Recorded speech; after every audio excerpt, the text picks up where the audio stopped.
Good night!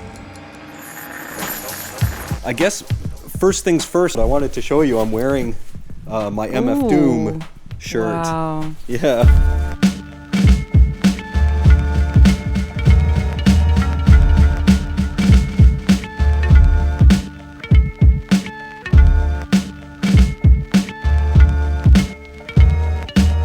There's no higher honor for a London DJ than to be named DJ of the Year at the London Music Awards, and you won that last year. Almost always when you ask somebody about winning an award, they say, oh, well, I was so surprised. But you know what? I heard this interview clip from Bill Withers, and he was saying that if you didn't think you could get there, you wouldn't have got there. Well, you know, I'm not into like false humility. So certain things you don't try if you don't think you can do it. With that in mind, what I really wanted to hear from you is why you think you won that award. Okay, well, I'll tell you mine if you tell me yours. But I think what I bring, my sound, my taste, my perspective, my take, my experience, you know, all of that is very different. Folks were so, not surprised, but so like, I've never heard what you do before. So it was fresh here. You know, it was new and it was different, and people thought it was cool. They dug it. And they're right, it definitely is.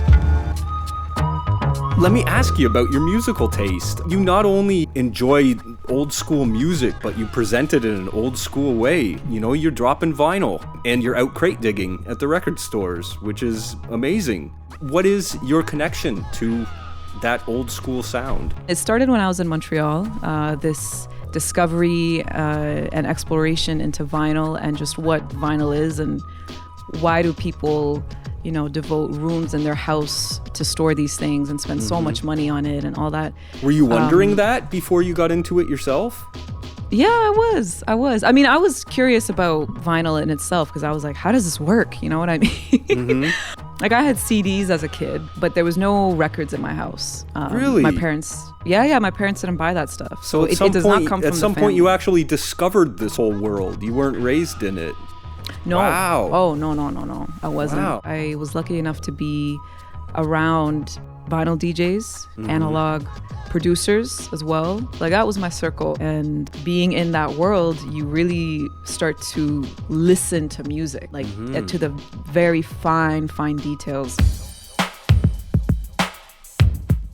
Zahra, Yeah. you care so much about community, and I think that's such a big part of all your successes. It all comes down to community, and that's so important. You bring people together, you make people collectively stronger, and you're bringing people up with you. That's so sweet. Thank you very much. Good night!